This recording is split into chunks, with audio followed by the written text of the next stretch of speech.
Spiderman Miles Morales for the PS4 and 5 is an upcoming open-world action-adventure game and pseudo-sequel to Marvel's Spider-Man, one of my absolute favourite games.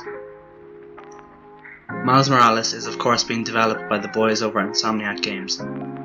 This was obviously the only choice, but still it's a welcome one nonetheless. I'm quite looking forward to this, and since we're only about a month out, I thought I'd put together a list of a few things I'd like to see in the game.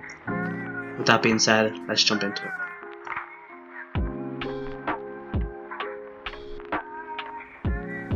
Right, so first up is new suits. It'd be sick if we could get the same number of suits as there were in the first game, but I think it's a bit unlikely. Simply because the character of Miles hasn't been around for a very long time compared to Peter Parker. And obviously there won't be as many suits for Insomniac to choose from, but I expect them to create a few original suits too, just like the Velocity and Anti-Ox suits for the original. Some suits I'd like to see are of course the Into the Spider-Verse suit, the original Ultimate Universe suit, Cyberpunk and the 616 suit, to name a few.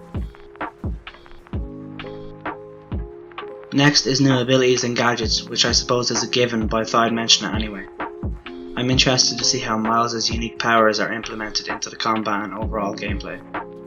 From the demo we got at the PS5 showcase event, we see Miles use his camouflage and venom blast abilities to get the drop on his enemies, which was pretty dope. I'd also like to see Miles' energy burst ability that he's used in dire situations before in the comics. In game you could maybe have it as one of those abilities that are tied to what suit you're wearing at the time. And when you're low on health you can activate it and perform a big sort of AoE attack that either stuns or completely takes out the enemies around. As for gadgets, I'm not too sure. You've seen Miles use the suspension matrix gadget already in the gameplay demo, so maybe we'll just be seeing some upgraded versions of the ones in Spider-Man PS4.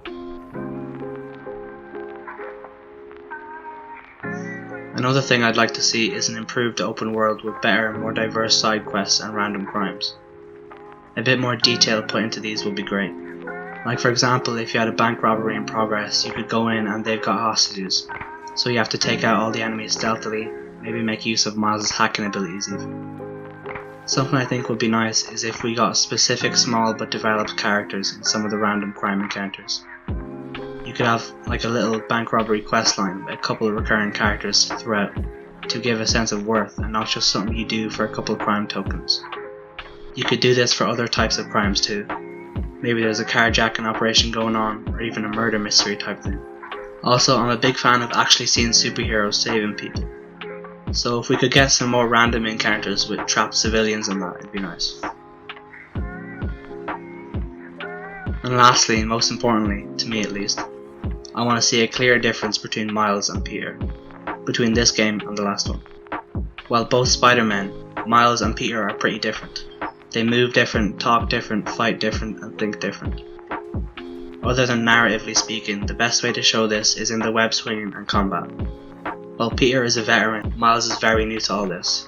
While Peter's form is perfected, Miles is wild and youthful, and I think the gameplay should reflect that youthfulness.